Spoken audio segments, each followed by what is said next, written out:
어디 불구 주제에 우리 가문에 흠집을 내려고요? 그 말의 값이 얼마나 처절하게 돌아올지 그들은 꿈에도 몰랐습니다. 여러분, 안녕하세요. 오늘 제가 들려드릴 이야기는 경상남도 바닷가 작은 항구에서 시작됩니다. 파도 소리가 자장가처럼 들리는 그 마을에서 한 남자가 태어났습니다. 박성민, 62살. 손등에 잔주름이 깊게 팬 그 사람은 지금 서울 한복판 고급 레스토랑 앞 주차장에 서 있었습니다. 딸 박서연이 차에서 내려 아버지를 조심스럽게 부축했어요. 아버지의 왼쪽 바짓가랑이 아래가 약간 어색하게 떨어졌습니다. 의족이었습니다. 26살 먼 바다 조업 중이었어요. 폭풍이 갑자기 들이닥쳤고 선원 한 명이 파도에 쓸려나갔습니다. 박성민은 망설임 없이 뛰어들었어요. 한 명을 살렸습니다. 또 한 명을 살렸습니다. 세 번째 사람을 끌어올리는 순간 뒤에서 밀려온 파도가 그를 갑판 철골에 내던졌습니다. 왼쪽 무릎 아래가 뭉개졌어요. 세 명이 살았고 한 남자는 다리를 잃었습니다. 하지만 그는 거기서 무너지지 않았어요. 바다를 떠나 육지에서 다시 시작했습니다. 수산물 유통. 새벽 4시에 일어나 어시장을 뛰었습니다. 의족을 끌고 시장 바닥을 누볐어요. 넘어지면 일어났습니다. 배신을 당하면 기록해 두었습니다. 30년이 흘렀을 때 그는 전국 수산물 유통망의 상당 부분을 장악한 중견기업 성민수산 대표가 되어 있었습니다. 그런데 오늘 이 남자는 그 어떤 계약서 앞에서도 느끼지 못했던 긴장감을 느끼고 있었습니다. 딸의 상견례 자리였으니까요. 서연이 아버지의 넥타이 매무새를 고쳐드렸습니다. 손이 미세하게 떨리고 있었어요. 아빠, 괜찮아? 발 불편하면 말해. 우리 천천히 들어가자. 아버지가 딸의 손을 가만히 잡았습니다. 거칠고 두꺼운 손이었어요. 내 딸 시집 가는 날인데 아빠가 뭐가 부끄럽겠노. 잔잔한 경상도 억양. 50년 넘게 바람을 맞아온 사람의 목소리였습니다. 서연의 눈시울이 뜨거워졌지만 오늘만큼은 울지 않기로 했어요. 두 사람은 함께 레스토랑 문을 밀었습니다. 레스토랑 안은 고급스러웠어요. 현대식 고급 인테리어였습니다. 달걀 노른자빛 조명 아래 넓은 방에 이미 세 사람이 자리하고 있었습니다. 시어머니 이정숙, 시아버지 최병숙, 그리고 예비 남편 최재훈. 이정숙은 서연을 보며 가볍게 고개를 끄덕였어요. 그런데 그 눈이 성민 씨에게 닿는 순간 굳었습니다. 정확히 말하면 얼굴 전체가 돌처럼 경직됐어요. 인사를 받지 않았습니다. 자리에서 일어나지도 않았습니다. 시선을 거두고 입술을 꾹 다물었어요. 서연의 등줄기가 서늘하게 식었습니다. 혹시 잘못 본 건가? 눈을 비볐지만 이정숙의 표정은 분명했어요. 혐오. 노골적인 혐오. 잠깐만요. 저분이 오늘 상견례에 오신 거예요? 식당 안이 울릴 만큼 차가운 목소리였습니다. 다리가 저러신 분인 줄 미리 말씀을 하셨어야죠. 알았으면 이 자리 허락도 안 했어요. 서연의 입술이 파르르 떨렸습니다. 말이 나오지 않았어요. 목에 무언가 틀어막힌 것 같았습니다. 시아버지 최병수도 가세했어요. 몸이 성취하는 분이 이런 분위기 있는 자리에 오시면 다른 분들이 불편하지 않겠어요? 배려가 좀 필요하지 않겠습니까? 비웃음이 입꼬리에 걸려 있었습니다. 서연은 눈물이 왈칵 차오르는 것을 느꼈어요. 오늘 울지 않기로 했는데 고개를 돌려 재훈을 바라봤습니다. 제발 한마디만 해줘. 제발. 재훈은 테이블 위 물컵만 만지작거리고 있었습니다. 시선이 아래로 향한 채 아무 말도 하지 않았어요. 우리 집안 가문에 흠집이 생길 줄 알았으면 애초에 이 자리도 만들지 않았을 거예요. 재훈아, 왜 이런 사정을 미리 말 안 한 거니? 독설이 끊이지 않았습니다. 성민 씨는 그 모든 말을 조용히 듣고 있었어요. 아무 표정도 없이. 딸이 더 상처받을까봐, 스스로도 폭발할까봐 그 감정들을 한 겹 한 겹 안으로 접어넣고 있었습니다. 하지만 한계라는 게 있었습니다. 성민 씨가 천천히 고개를 들었어요. 말씀이 지나치십니다. 사람 사이의 기본적인 예우는 지켜주십시오. 목소리를 높이지 않았습니다. 감정을 흘리지도 않았어요. 그저 사람 대 사람으로 마지막 예의를 지켜달라는 말이었죠. 그런데 이정숙은 그 말에 오히려 얼굴이 붉어졌습니다. 눈이 치켜 올라가고 입술이 비틀렸어요. 어디 불구 주제에 나한테 훈계를 해요? 식당 벽이 떨렸습니다. 그리고 그 순간 이정숙의 손이 번개처럼 움직였어요. 테이블 위에 놓인 레드와인 잔을 움켜쥐더니 단 한 치의 망설임도 없이 성민 씨의 얼굴 쪽으로 내질렀습니다. 붉은 액체가 공중에서 부채꼴로 퍼지며 성민 씨의 얼굴과 흰 셔츠 위로 쏟아졌습니다. 와인이 이마를 타고 흘러내리고 셔츠 깃을 적시고 손등을 따라 바닥으로 뚝뚝 떨어졌어요. 식당 안이 완전히 얼어붙었습니다. 와인이 바닥에 떨어지는 소리만 또각또각 울렸어요. 성민 씨는 눈을 감은 채 미동도 하지 않았습니다. 붉은 와인이 얼굴을 타고 흘러내리는데도 손 하나 움직이지 않았어요. 마치 모든 모욕을 통째로 삼키고 있는 것 같았습니다. 아빠. 서연의 비명이 터져 나왔어요. 의자를 넘어뜨리며 아버지에게 달려갔습니다. 냅킨을 움켜쥐고 얼굴을 닦아내는데 손이 너무 떨려서 제대로 닦지도 못했어요. 붉은 와인이 흰 셔츠에 번져 있었습니다. 마치 핏자국 같았어요. 아버지는 그런 딸을 바라보며 입술만 가만히 움직였습니다. 소리는 내지 않았어요. 입모양으로만 말하고 있었습니다. 괜찮다. 울지 마라. 하지만 서연은 괜찮지 않았습니다. 세상에서 가장 존경하는 사람이 눈앞에서 짓밟히는 걸 두 눈으로 지켜본 딸이 어떻게 괜찮을 수 있겠어요. 서연의 눈에서 참았던 눈물이 결국 터져 나왔습니다. 그 눈물이 아버지의 젖은 손등 위로 떨어졌어요. 그 순간 식당 한쪽 구석 테이블에서 누군가가 조용히 스마트폰을 내렸습니다.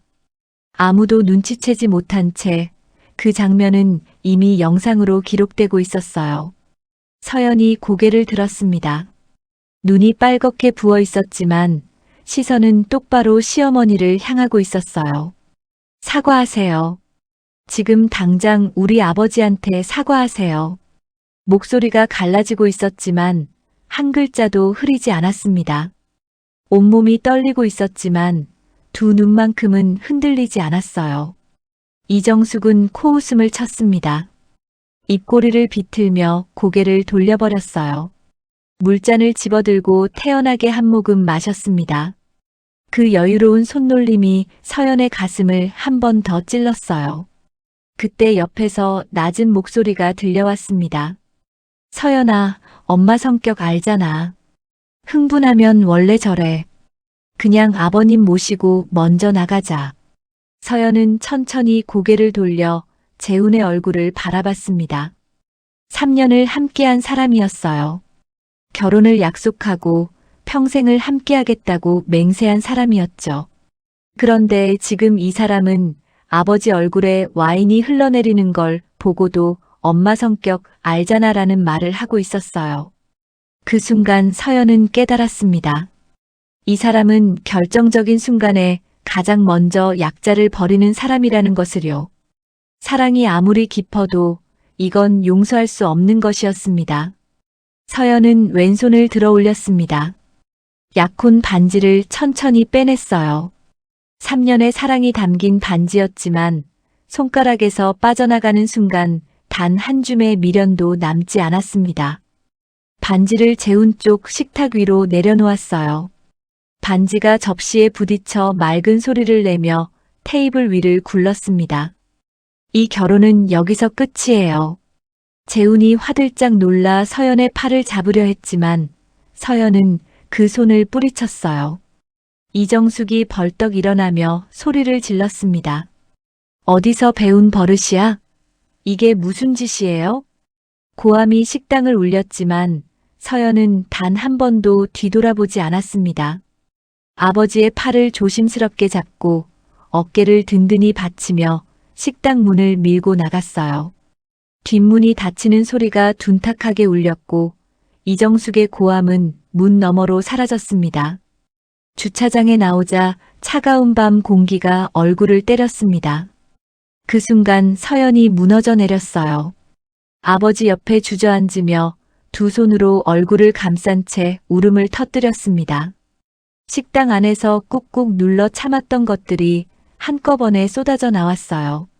억울함, 분노, 슬픔, 그리고 아버지에 대한 미안함이 뒤섞인 울음이었습니다.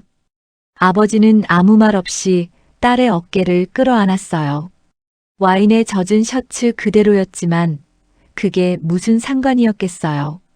등을 토닥이지도 괜찮다고 말하지도 않았습니다. 그저 묵묵히 딸이 울음을 다 쏟아낼 때까지 기다려 주었어요. 한참을 울고 난 뒤 서연이 고개를 들었습니다. 아빠 때문이 아니에요. 제가 사람을 잘못 본 거예요. 아빠한테 미안해요. 아버지는 아무 대답 없이 딸의 머리를 쓰다듬었습니다. 거친 손바닥이 딸의 머리카락 위를 천천히 오갔어요. 차에 오른 뒤에도 한동안 두 사람은 말이 없었습니다.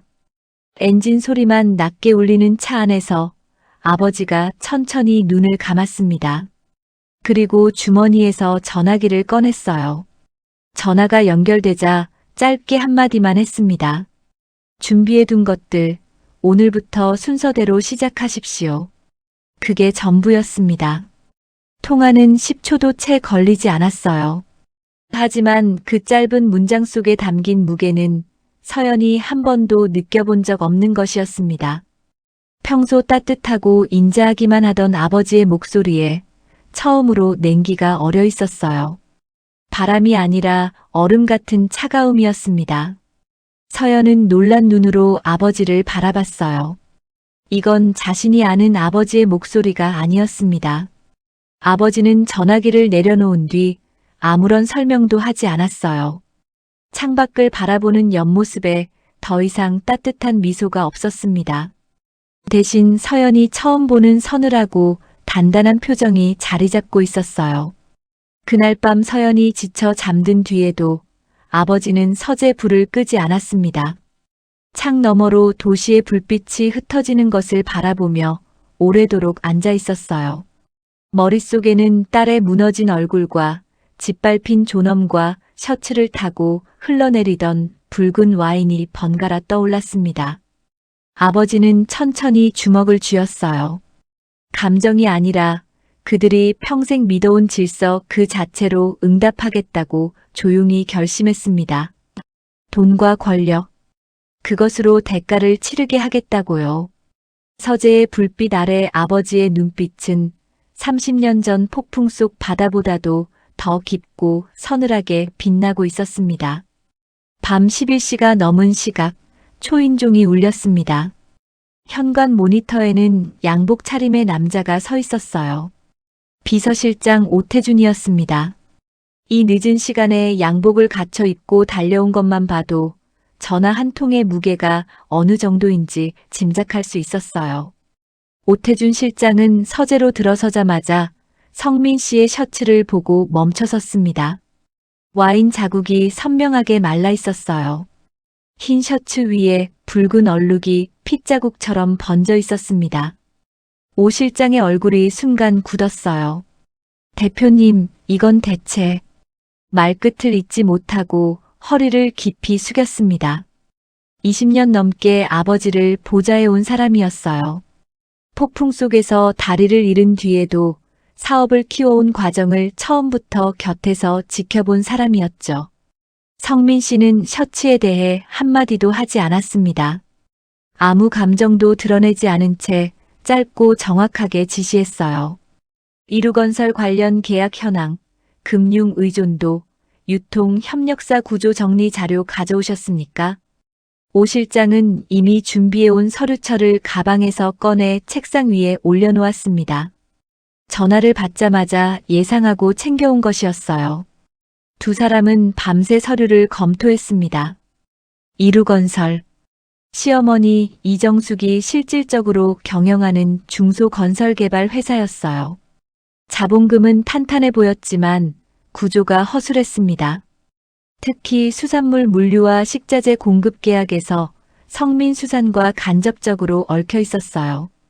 아버지는 그 고리를 보고 있었습니다. 새벽 2시 성민 씨가 말했어요. 오 실장, 내가 한 번도 감정으로 사업을 해본 적 없습니다. 오늘도 마찬가지입니다. 이건 원칙의 문제입니다.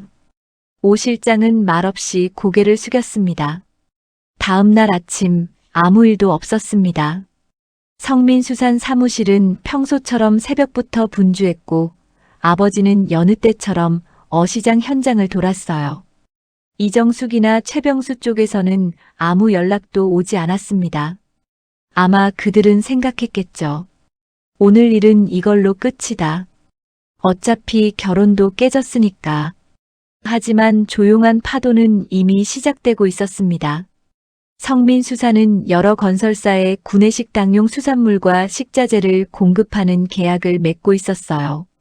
이루건설이 짓는 아파트 현장 식당에도 마찬가지였습니다. 계약 만료일이 2달 앞으로 다가왔을 때 성민수산에서 연장을 하지 않겠다는 공문이 나갔습니다. 특별한 이유는 없었어요. 내부 사정으로 인한 계약 재편이라는 짧은 문장이었습니다. 이루건설 쪽에서는 처음에 대수롭지 않게 생각했어요. 다른 공급업체 찾으면 되지. 그렇게 생각했습니다. 그런데 찾으러 다녔더니 이상했습니다. 전국 주요 수산물 유통업체들이 하나둘씩 공급 협의를 거절했어요. 이미 파트너십 조정 중이라는 공통된 이유였습니다. 그게 시작이었습니다. 물류 비용이 오르기 시작했어요. 자재 납품이 늦어졌습니다. 거래은행 중 한 곳에서 대출 한도 재검토 통보가 왔어요. 이루건설은 여러 곳에서 동시에 삐걱거리기 시작했습니다. 이정숙은 처음에 운이 나쁜 거라고 생각했어요. 한 달이 지났을 때 비로소 뭔가 이상하다는 것을 느끼기 시작했습니다. 그때 인터넷에 영상 하나가 올라왔어요. 짧은 영상이었습니다. 1분 37초. 어느 고급 한정식 레스토랑 안에서 한 여성이 의족을 한 노신사의 얼굴에 와인을 끼얹는 장면이었어요. 화질은 선명했고 인물의 얼굴도 식별 가능했습니다. 상견례 자리에서 벌어진 일이라는 짧은 설명과 함께 영상은 퍼지기 시작했어요. 첫날 10만 뷰, 다음 날 100만 뷰, 사흘째 되던 날 포털 실시간 검색어 1위의 상견례 와인 테러가 올랐습니다. 댓글은 분노로 가득했어요. 저 여성이 누구냐, 장애인 혐오 발언 녹취도 있다는데 피해자 신원을 알아내자. 반대로 피해자 쪽 신원도 알려졌습니다. 성민수산 박성민 대표. 30년 전 폭풍 속에서 3명을 구한 어부, 의족 끌고 유통업 일으킨 자수성가 기업인. 세상이 박성민이 어떤 사람인지 알기 시작했습니다. 이정숙은 그 영상을 보고 나서 처음으로 손이 떨렸다고 했습니다. 스마트폰 화면을 내려놓지 못하고 한참을 앉아 있었다고요. 남편에게 전화해서 처음으로 목소리가 갈라졌습니다. 여보, 이거 어떻게 된 거야? 영상이 왜 돌아다녀? 최병수는 아무 말도 하지 못했습니다. 그리고 정확히 그 다음 날 아침 이루건설의 최대 납품사 2곳이 동시에 계약 해지를 통보했어요. 이정숙은 빠르게 상황을 파악하려 했습니다. 변호사를 불렀어요. 거래처에 전화를 돌렸습니다. 그런데 돌아오는 대답이 하나같이 이상했어요. 죄송합니다. 내부 방침상 계약 재편이 필요해서요. 다른 뜻은 없습니다. 내부 방침. 전화를 걸면 걸수록 같은 말만 들렸습니다. 이정숙은 직접 발로 뛰기 시작했어요. 오랜 지인에게도 연락했습니다. 그런데 골프장에서 형 동생 하던 사람들이 전화를 잘 받지 않았어요. 백화점 라운지에서 웃음꽃을 피우던 친구들이 약속을 미뤘습니다. 돈과 권력이 있을 때는 넘쳐나던 사람들이었습니다. 그런데 영상 한 편이 돌고 난 뒤 그 사람들이 안개처럼 사라져가고 있었어요. 최병수는 처음으로 아내에게 물었습니다. 여보, 이거 단순한 일이 아닌 것 같아. 성민수산 박 대표가 뭔가 움직이는 것 같은데. 그 사람이 뭘 어떻게 해? 우리 회사가 얼마짜린데? 이정숙은 여전히 자신했습니다. 하지만 그 자신감이 흔들리는 데는 오래 걸리지 않았어요. 3주 뒤 이루건설이 진행 중이던 개발 프로젝트 중 하나가 토지주 측의 갑작스러운 계약 파기로 중단됐습니다. 법적으로 따져봤지만 절차상 문제는 없었어요. 그냥 계약 해지. 그 프로젝트에는 회사 자금의 상당 부분이 묶여 있었습니다. 이정숙의 얼굴에서 처음으로 핏기가 사라졌어요. 이정숙은 직접 찾아가기로 했습니다. 성민수산 본사 건물. 인천 연수구에 자리한 7층짜리 사옥이었어요. 어시장 냄새는 없었습니다. 로비에는 조용한 음악이 흘렀어요. 이정숙과 최병수는 나란히 엘리베이터를 탔습니다. 이정숙은 평소 자신감에 차 있었어요. 하지만 엘리베이터 거울에 비친 자신을 보면서 처음으로 어딘가 작아지는 기분을 느꼈습니다. 7층 회장실 앞에서 대기했어요. 비서가 안내했습니다. 조금 더 기다려 주십시오. 30분이 지났습니다. 이정숙은 발을 굴렀어요. 여기가 어디라고 우리를 기다리게 해. 또 10분이 지나서야 문이 열렸습니다. 회장실은 넓었습니다. 창밖으로 인천 앞바다가 보였어요. 책상 앞에 성민 씨가 앉아 있었습니다. 정장을 갖춰 입고 두 손을 가지런히 놓은 채. 와인 자국은 없었어요. 흰 셔츠가 깔끔했습니다. 이정숙은 그 모습을 보며 처음으로 뭔가 다르다는 느낌을 받았어요. 이 사람이 자신이 얕잡아봤던 그 불구가 맞나 싶었습니다. 박 대표님, 저희가 직접 찾아온 건 대화를 하고 싶어서예요. 그날 일은 제가 너무 흥분했던 것 같고. 성민 씨는 가만히 듣고 있었습니다. 아무 표정도 없이. 사업적으로 오해가 있으신 것 같은데 저희 회사와 계약하셨던 거래처들이 갑자기 연락이 끊기고 있어서. 혹시 그게. 성민 씨가 처음으로 입을 열었습니다. 저는 아무 계약도 해지한 적 없습니다. 각 업체가 각자의 판단으로 결정한 일입니다. 정확하고 차가운 말이었습니다. 이정숙은 뭔가 더 말하려 했지만 성민 씨가 말을 이었어요. 오늘 이 자리가 사과를 위한 자리입니까? 아니면 협상을 위한 자리입니까? 이정숙은 순간 말문이 막혔습니다. 두 가지 중 어느 것도 아니라면 더 드릴 말씀이 없습니다. 비서가 문을 열었어요. 자리가 끝났습니다. 이정숙은 처음으로 쫓겨나듯 나온 기분을 느꼈습니다. 이후 상황은 빠르게 악화됐습니다. 이루건설이 진행 중이던 분양 사업에 문제가 생겼어요. 시공사 측에서 자재 단가를 재조정하겠다고 나섰고 그 과정에서 계약서상 허점이 드러났습니다. 소송까지 붙었어요. 은행 쪽에서도 연락이 왔습니다. 담보가치 재평가가 필요하다는 공문이었어요. 재평가 결과 대출 한도가 대폭 줄었습니다. 이루건설의 현금 흐름이 막히기 시작했어요. 급여 날이 가까워졌을 때 처음으로 통장 잔고가 아슬아슬해졌습니다. 최병수는 아는 사람들을 총동원했습니다. 하지만 상견례 영상이 퍼진 뒤 이루건설에 선뜻 손을 내미는 사람이 없었어요. 오만함에 물든 회사와 함께하면 자신들에게도 불똥이 튄다는 걸 모두가 알고 있었으니까요. 이정숙은 밤마다 잠을 이루지 못했습니다. 거실 소파에 앉아 스마트폰을 들여다봤어요.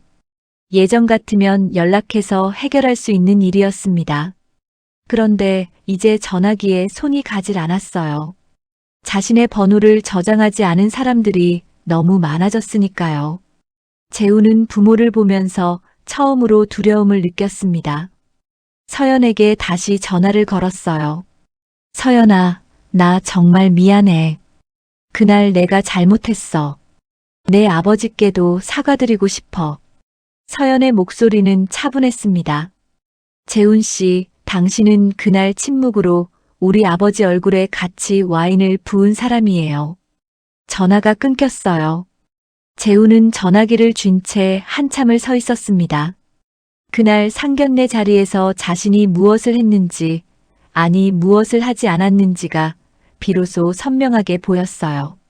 아무것도 하지 않은 것이 곧 가담이었다는 걸, 모든 것을 잃고 나서야 알게 된 것입니다. 법원에서 서류 봉투가 날아오기 시작했습니다. 처음에는 한 통이었어요. 그 다음에는 두 통, 그 다음에는 세 통. 현관 앞에 쌓이는 서류 봉투를 볼 때마다 이정숙의 손이 떨렸습니다. 이루건설 회사 자산과 담보로 잡힌 부동산에 대한 강제집행 절차였어요. 200평이 넘는 강남 단독주택이 경매 목록에 올랐습니다. 정원에 분수가 있고 차고에 수입차 2대가 나란히 서 있던 그 집이요. 이어서 회사 창고 부지, 사무실 건물, 물류 차량까지 차례로 경매 목록에 이름을 올렸습니다. 이정숙은 거실 한가운데 주저앉아 울부짖었어요. 집만은 지켜줘요. 이 집만은 안 돼. 제발. 남편의 양복 소매를 붙잡고 매달렸지만 최병수는 아무 말도 하지 못했습니다. 손 쓸 방법이 없었어요. 변호사에게 전화해봤지만 돌아오는 대답은 한결같았어요. 이미 법적 절차가 시작됐으니 막을 수 없다는 것이었습니다. 두 사람은 텅 빈 거실에서 서로 기대채 무력하게 무너져 내렸습니다. 며칠 뒤 성민수산 회장실로 다시 호출이 왔습니다. 이번에는 달랐어요. 이정숙의 얼굴에는 화장기가 없었습니다. 최병수의 양복은 다림질되지 않은 채 구겨져 있었어요. 재우는 부모 등 뒤에 숨듯 서 있었습니다. 회장실 문이 열렸을 때 성민 씨는 똑같은 자리에 똑같은 자세로 앉아 있었습니다. 테이블 위에는 서류 몇 장이 가지런히 놓여 있었어요. 낙찰자 확인하십시오. 성민 씨가 서류를 가리키며 조용히 말했습니다. 시댁 식구들이 떨리는 손으로 서류를 집어들었어요. 집도 회사도 창고도 건물도 자신들이 가진 모든 것의 낙찰자가 같은 이름이었습니다. 그 이름 앞에 적힌 직함 성민수산 박성민. 이정숙은 서류를 손에 든 채 한참을 굳어 있었어요. 그리고 끝내 울음을 터뜨렸습니다. 이제 정말 다 끝났군요. 목소리에 힘이 없었습니다. 더 이상 울부짖을 기력도 남지 않은 사람의 목소리였어요. 아버지는 무너져 있는 세 사람을 한참 바라봤습니다. 그리고 입을 열었어요. 당신들에게 마지막 선택권을 드리겠습니다. 테이블 위로 새로운 문서 2장이 밀려 나왔습니다. 최병수가 떨리는 손으로 첫 번째 문서를 집어들었어요. 한 장씩 넘기는 눈동자가 미세하게 떨렸습니다. 문서에는 2가지 내용이 담겨 있었어요. 첫 번째 이루건설 경영권과 사업권, 주요 지분에 대한 포기 각서. 그리고 그 아래 서연에게 평생 접근하지 않겠다는 확약서. 전화도 방문도 어떤 형태의 연락도 하지 않겠다는 내용이었어요. 두 번째 문서 집은 기본 생활이 가능하도록 돌려주되 다시는 타인을 업신여기지 않겠다는 조건이 붙은 사용 승낙서였습니다. 최병수는 서류를 읽다가 어느 순간 글자가 보이지 않았어요. 눈물이 차올라 시야가 흐려진 겁니다. 서류 위로 눈물 한 방울이 떨어졌고 잉크가 번졌습니다. 최병수가 고개를 들어 성민 씨를 바라봤습니다. 회사와 돈은 잃어도 됩니다. 다만 사람답게 살 기회만은 주십시오. 처음으로 진심이 담긴 목소리였어요. 회사를 살려달라는 게 아니라 사람으로 살 기회를 달라는 말이었습니다. 최병수의 눈에서 줄줄이 눈물이 흘러내렸어요. 이정숙도 더 이상 옛날의 기세를 찾지 못한 채 서류 앞에 앉았습니다. 손가락에 인주를 묻히고 떨리는 손으로 지장을 찍었어요. 빨간 지장이 하얀 종이 위에 찍히는 순간 이정숙의 입에서 흐느낌이 새어나왔습니다. 저희가 잘못했습니다. 이제야 무엇이 잘못인지 알겠습니다. 갈라진 목소리였어요. 상견례 자리에서 어디서 배운 버릇이냐라고 고함치던 그 입에서 이제야 잘못을 인정하는 말이 나온 것입니다. 성민 씨는 서류에 지장이 찍히는 것을 확인한 뒤 천천히 입을 열었습니다. 집은 돌려드리겠습니다. 시댁 식구들의 눈이 커졌어요. 믿을 수 없다는 표정이었습니다. 그러나 사람을 깔보며 휘두르던 권력은 다시는 당신들 손에 돌아가지 않을 겁니다. 낮지만 무거운 목소리였습니다. 집은 살 곳을 주는 것이었고 권력을 빼앗는 것은 다시는 사람을 짓밟지 못하게 하겠다는 뜻이었어요. 복수가 아니라 경계였습니다.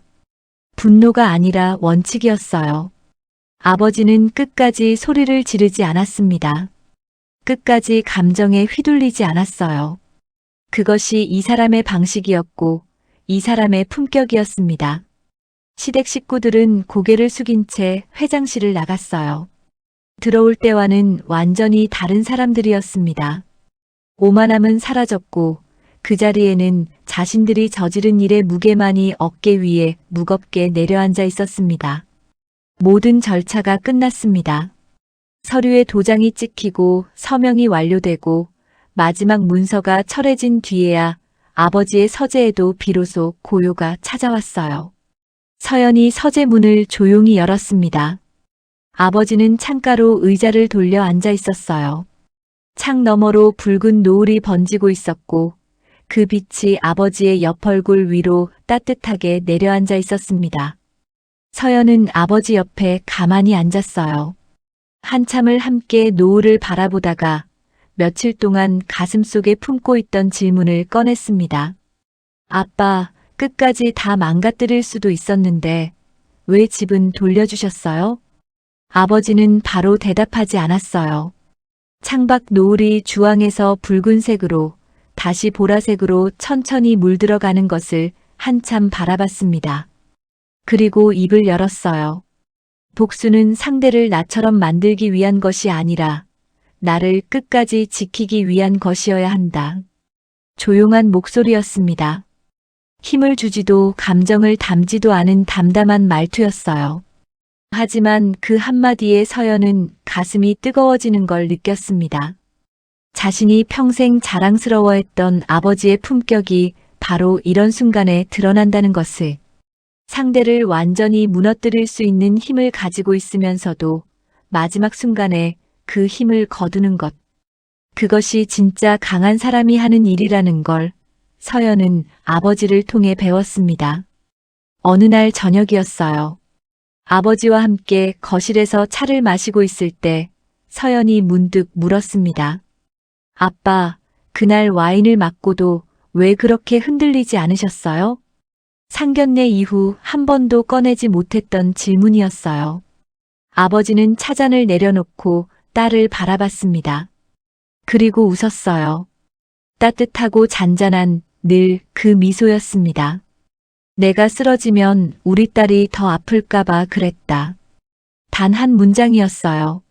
하지만 그 안에 담긴 사랑의 무게는 어떤 말보다도 깊었습니다. 서연은 눈시울이 붉어지는 걸 참을 수 없었어요. 고개를 숙이며 눈물을 삼켰지만 결국 한 방울이 볼을 타고 흘러내렸습니다. 서연은 자리에서 일어나 아버지 뒤로 돌아갔어요. 아버지의 의자 손잡이를 조용히 잡았습니다. 그리고 귀에 대고 속삭였어요. 아빠는 내 인생에서 가장 멋진 사람이에요. 아버지는 딸의 손이 닿은 손잡이를 가만히 내려다봤습니다. 그리고 담담하게 말했어요. 바다에서 다리 잃은 날보다 내가 울던 그날이 더 아팠다. 서연은 더 이상 눈물을 참을 수 없었습니다. 30년 전 폭풍 속에서 다리를 잃은 것보다 상견례 자리에서 딸이 우는 모습을 본 것이 더 아팠다는 말. 그 말 속에 담긴 사랑의 깊이를 서연은 온몸으로 느꼈어요. 눈물을 닦으며 아버지의 어깨에 이마를 기댔습니다. 아버지의 체온이 이마에 전해졌어요. 이 사람에게 더 이상 상처를 남기지 않겠다고, 이 사람이 준 사랑만큼 단단하게 살아가겠다고 서연은 조용히 다짐했습니다. 며칠 뒤 두 사람은 오랜만에 한강이 내려다 보이는 공원을 함께 찾았습니다. 가을이 깊어지고 있었어요. 은행나무 잎이 노랗게 물들어 산책로 위에 고르게 깔려 있었습니다. 서연이 아버지 팔을 부축하고 아버지는 가을 바람을 맞으며 눈을 가만히 감았어요.